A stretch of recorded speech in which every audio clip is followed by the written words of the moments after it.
यत्र ब्रह्म च क्षत्रं च सम्यं च उचरतः सः तमलोकं पुण्यं प्रजेशं यत्र देवाः सयग्निना। ओम शांति शांति शांति। पूज्य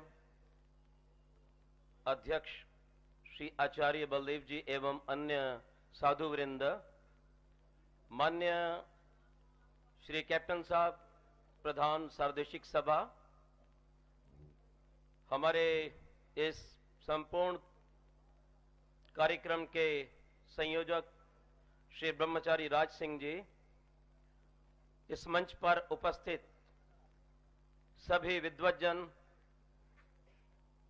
मेरे समक्ष उपस्थित विश्व के कोने कोने से आए हुए हमारे अतिथिगण, माताओं, बहनों, सज्जनों, देश के होनहार युवाओं तथा प्यारे बच्चों, राष्ट्र रक्षा होनी चाहिए, ये आप चाहते हैं। कौन नहीं चाहता? भारत अध्यात्म में, ज्ञान विज्ञान में जो विश्व का गुरु था, शक्ति में विश्व सम्राट था, संपदा में सोने की चिड़िया था, एत देश प्रसूतस्य सकाशादग्र जन्मना। धर्मशास्त्रकार मनु महाराज के इस वाक्य के अनुसार संपूर्ण विश्व के भूमंडल के लोग इस धरती पर आकर इस धरती को चंदन समझकर माथे पर लगाते थे और यहां के गुरुओं के चरणों में बैठकर शिक्षा ग्रहण करते थे। आज वो भारत आतंकवाद का अड्डा बन चुका है। यही सोचने की बात है कि शक्ति, संपत्ति, अध्यात्म, ज्ञान विज्ञान का गढ़ भारत विदेशियों का गुलाम क्यों बन गया? कभी आपने सोचा? जब आप रक्षा करने की बात कहते हैं तो मैं ये विचार करता हूं, रक्षा करने की आवश्यकता क्यों पड़ रही है? क्या कारण है? हम गुलाम हो गए, अपने वेद पथ को छोड़कर मत मजहब में हम फंस गए, अपने दुष्टों को वैदिक मंतव्य के अनुसार उचित दंड न देकर क्षमा करते चले गए, चेतन ईश्वर की शक्ति को प्राप्त न करके जड़ के सामने माथा झुकाते चले गए और पुरुषार्थ को छोड़कर भाग्यवाद और तारों को देखते रह गए, जिसका परिणाम निकला इस भारतवर्ष की बर्बादी। यदि आप इसे बचाना चाहते हैं तो आपको उन सब वेद विरुद्ध मान्यताओं को यहां रहकर छोड़ना होगा, तभी आपका भारत बचेगा। वेद मंत्र यही बात कहता है, यत्र ब्रह्म च क्षत्रम च। जहां सद्ज्ञान होता है, जहां सच्चे ईश्वर की प्रेरणा होती है, जहां नागरिक पूर्ण ज्ञानी होते हैं और ज्ञानी होने के साथ साथ जहां के नागरिक देश धर्म हित बलिदान करने वाले होते हैं, वयम तुभ्यम बलितस्याम, वो राष्ट्र स्वर्ग भूमि बनता है। जहां मिलकर सभी लोग यज्ञ करते हैं और राष्ट्राय स्वहा इदम राष्ट्राय इदम का मंत्र बोलते हैं, तभी राष्ट्र बचेगा। यदि आपके अंदर त्याग की भावना है, यदि आपके पास राष्ट्र चिंतन के लिए, गौ रक्षा के लिए, युवाओं के लिए कुछ समय है, तो राष्ट्र बच सकता है। निश्चित मत है कि आज भी भारत विश्व गुरु हो सकता है। विश्व की शक्ति आज भारत इसलिए पीछे जा रहा है क्योंकि हमें सुझाव देने वाले, हमारे नेताओं को आज गलत मार्ग दिखाने वाले विदेशी लोग इस भारत का विश्व में स्थान नहीं चाहते, वो विश्व शक्ति बनने देना नहीं चाहते। ये सच्चाई है। भारत में आतंकवाद क्यों आया? मैं आपसे पूछना चाहता हूं, देश की 60 वर्ष की आजादी के बाद भी गौ हत्या क्यों नहीं रुकी? संविधान की धारा 48 कहती है स्वतंत्रता के पश्चात गौ हत्या बंद हो जाए, क्यों नहीं हुई बंद? ये किसका कसूर है? मैं आपसे जानना चाहता हूं, इस देश में 1948-47 संहिता हो, एक तरफ 2 बच्चे और एक तरफ 50 और 60 12 बच्चे, एक तरफ 1 पत्नी और एक तरफ 4 पत्नी, और भारत सरकार बनती है वैज्ञानिकों से नहीं, डॉक्टरों से नहीं, इन वेद के विद्वानों से नहीं।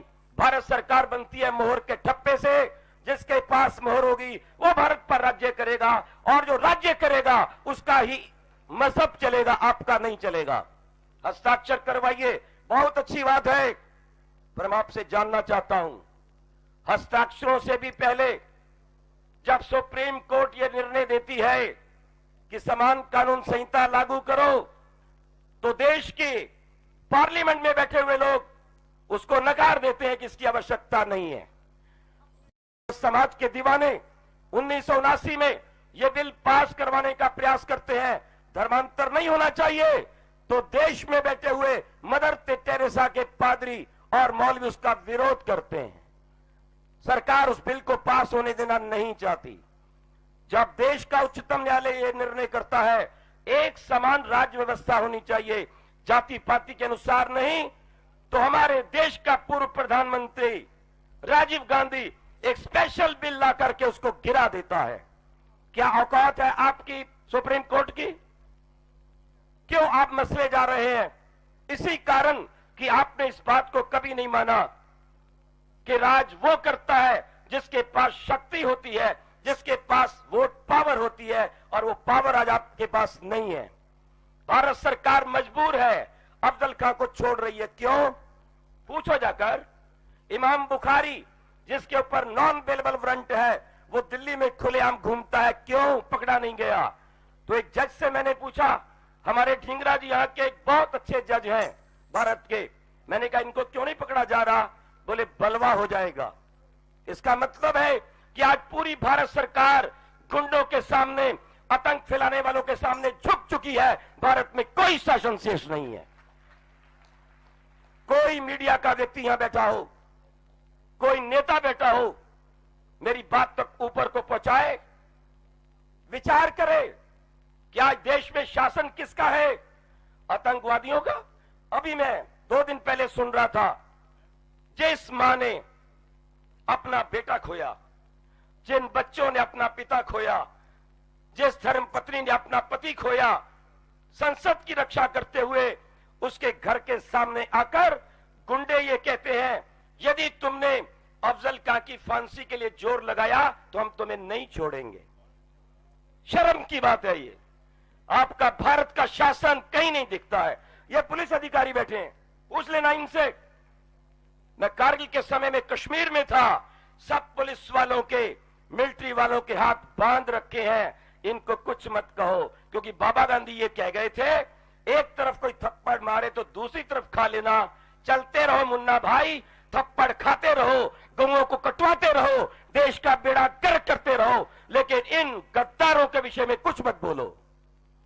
आज ये पिक्चरें तुम्हारे लिए लाई जा रही हैं कि भारत का बंटवारा हो जाए। मैं आपसे कहना चाहता हूं, भारत क्या है सब कुछ समझो। गांधी जी, नेहरू जी प्रयास करते रहे मुस्लिम और हिंदुओं की एकता हो जाए। उन्होंने कहा हम नहीं रह सकते। सर सैयद अहमद खान ने कहा 2 नेशन थ्योरी, और उसको अपना लिया जिन्ना साहब ने। मुस्लिम लीग बन गई, लेकिन मुस्लिम लीग का बनाने वाला जिन्ना नहीं है। पढ़िए इंसाइक्लोपीडिया ऑफ ब्रिटानिका, उसको बनाने वाला अंग्रेज है। और भारत बट गया, मुसलमानों को पाकिस्तान मिल गया, तो झगड़ा था मुसलमान और हिंदू के बीच, और दंगे होते थे, गौएं कटती थी। जब उनको मुसलमानों को पाकिस्तान मिल गया तो बाकी क्या बचा? किसका हिस्सा बचा बोलो? कहां है हिंदू? चैनल चल रही है उर्दू, संस्कृत की नहीं है। चिश्ती की दरगाह को पाला जा रहा है, जिसने गौरी गद्दार को बुलाया था, और भूल की थी पृथ्वीराज चौहान ने कई बार छोड़कर और उसको काटा नहीं। ये भूल की थी मोहम्मद बिन कासिम के हमले पर महाराजा दाहिर ने 8 बार हमला हुआ था सिंध के ऊपर, छोड़ दिए गए। मलम पट्टी की गई, रोटी खिलाई गई उन मुगलों को, और जैसे ही 9वीं बार मोहम्मद बिन कासिम ने हमला किया, जितने अंदर मिले हुए मुसलमान थे, कुरान का नाम लेकर अल्लाह अकबर की बात कह के मुस्लिम मुस्लिम भाई भाई उसके साथ मिल गए। अंदर हमला कर दिया और दाहिर हार गया और गर्दन काट दी गई। बोलो समझौता आप किससे चाहते हो? यह सच्चाई है। मैं इतिहास के पन्ने आपके सामने रखता हूं। पहला, इस देश का अध्यक्ष मौलाना आजाद, उसकी लिखी पुस्तक इस्लामिज्म, इंपीरियलिज्म, नेशनलिज्म, पृष्ठ संख्या 117। भारत के साथ जो और देशों के भी लोग आए हैं वो भी सावधान हो जाएं। जिस तरह से यहां पर बहुसंख्यक इस्लामिक आतंकवादी खड़े होकर यहां को बर्बाद कर चुके हैं, अपने देश को बचाना, भारत के समान देश को बर्बाद मत होने देना। कैसे बचाना? जैसे चीन ने बचाया है, लाखों को काट कर बाहर निकालकर। कोई लाउड स्पीकर नहीं चल सकता, कब्रों पे बुलडोजर फेर दिया, कोई कब्र नहीं बना सकता, एक से अधिक बच्चा नहीं पैदा कर सकता मुसलमान। एक देश, एक कानून, एक जनता। कहां है भारत में? संविधान की धज्जियां उड़ाई जा रही हैं सज्जनों। धारा 51 कहती है भ्रातृ भावना और ये कहते हैं मरो कटो। बंबई वाले बहुत अच्छे हैं क्योंकि शांति रखते हैं। ये बहुत अच्छे हैं ताकि अगर दोबारा आतंकवादी हमला करें तो शांति बनाए रखना। ये देश का नेता कहता है। जापान ने 6 लाख मुसलमान को बाहर निकाल दिया, केवल 2 लाख रखता है, कोई मुस्लिम एम्बेसी नहीं है। चलिए बर्मा की तरफ 2 लाख मुसलमान को निकाल दिया, क्योंकि जब भी ये ज्यादा संख्या में होते हैं ये बवाल करते हैं। किस बात के लिए? दारुल हर्ब को दारुल इस्लाम बनाएंगे। ये देश दारुल हर्ब है, इसको दारुल इस्लाम बनाना है। ये साधारण दंगे नहीं है, ये विधिवत जिहाद है भारत को मुस्लिम झंडे के नीचे लाने के लिए। सुनिए मौलाना आजाद क्या कहता है। अंग्रेजों के जाने के पश्चात हम भारत को यूं ही नहीं छोड़ देंगे। यहां पर हमारे पूर्वज मुगलों ने 900 साल राज किया है, हम इसको अपने अधीन रखेंगे। ये प्यारा प्यारा अध्यक्ष कांग्रेस का। दूसरा जो अध्यक्ष था हकीम अजमल खां, हकीम अजमल खां क्या कहता है उसकी भी बात जरा सुन लीजिए। वो भी बहुत अच्छी बात कहता है। हकीम अजमल खां कहते हैं एक किनारे पे भारत होगा, दूसरे पे अरब होगा। अंग्रेजों के जाने के बाद हम छोड़ेंगे नहीं हिंदुओं के भरोसे भारत को, एक पूरा इस्लाम संघ बनाएंगे। तीसरा, श्री गांधी और नेहरू जी का विशेष प्रिय मिस्टर मदनी, खिलाफत आंदोलन में भी उसने काम किया और देवबंद के साथ भी जुड़ारा अध्यक्ष बनकर, जहां रोज फतवा जारी होता है हम वंदे मातरम नहीं मानेंगे, हम गौरक्षा नहीं मानेंगे, अब हम ये नहीं मानेंगे, हम वो नहीं मानेंगे, हम मुसलमान हैं, हमारा संविधान अलग है। अरे कुरान के अनुसार तुम्हारा संविधान है तो कुरान के अनुसार जो चोर है उनको हाथ भी तो कटवाओ, उनके पैर कटवाओ, जो बलात्कारी है मिट्टी में दबाकर गला भी तो कटवाओ। ध्यान दीजिए मिस्टर मदनी क्या कहता है। पाकिस्तान बनने से हमारा मामला हल नहीं होता। क्यों? ये हमारे मुख्य उद्देश्य नहीं है। हां, हमारे रास्ते में भारत को इस्लामिस्तान बनाने की रुकावटें समाप्त हो गई हैं। एक और व्यक्ति प्रिय भारत का F.R. Durrani the meaning of Pakistan पुस्तक में लिखता है पाकिस्तान हमारा मुख्य लक्ष्य नहीं है, पाकिस्तान हमारा बेस कैंप है, जिसको बेस बनाकर पूरे भारत के अंदर इस्लाम का झंडा लहराएंगे। वो पाकिस्तान बेस बना हुआ है। अनेक बार भारत कह चुका आतंकवादी ये कैंप समाप्त करो, मुशर्रफ ने कभी समाप्त नहीं किए। और बुश साहब हमेशा कहते हाथ पकड़ के रखो, इसका हाथ पकड़ो। और अब नया फैसला क्या हुआ है कि गुंडागर्दी को, आतंकवाद को आतंकवाद के सरदार के साथ मिलकर बंद किया जाएगा। मोहल्ले की बहनों को, गुंडों को साथ लेकर बचाया जाएगा।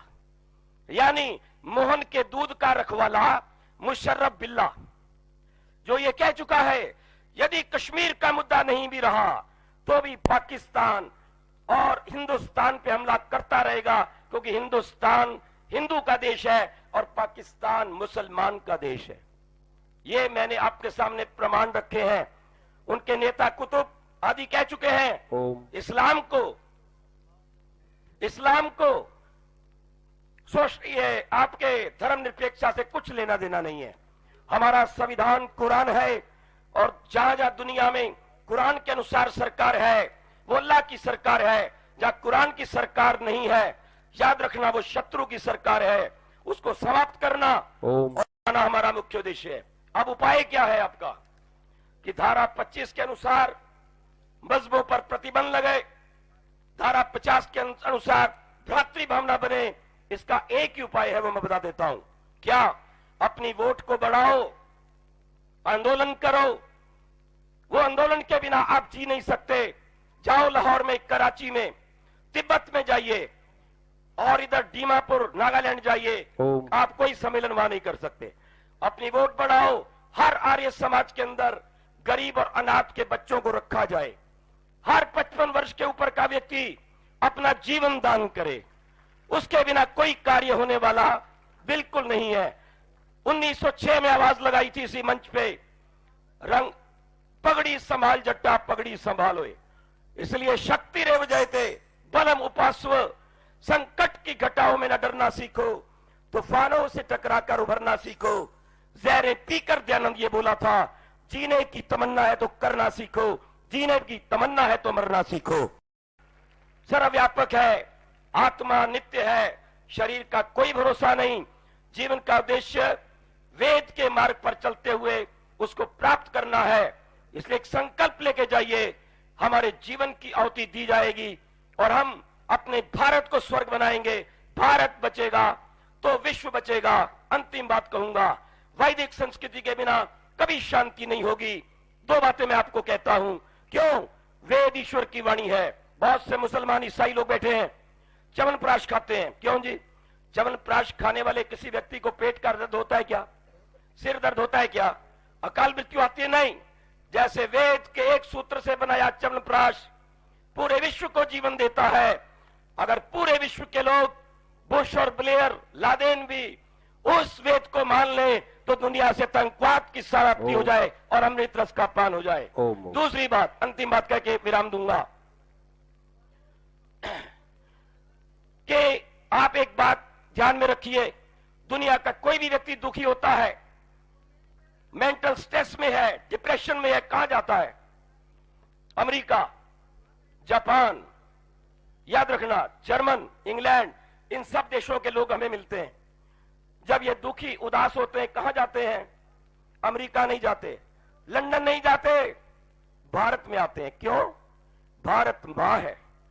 इंग्लैंड का व्यक्ति नहीं बोलता इंग्लैंड मम्मी की जय, अमेरिका का व्यक्ति अमेरिक पिता की जय नहीं बोलता, पाकिस्तान पाकिस्तान अम्मा की जय नहीं बोलता। भारत कहता है भारत माता की जय।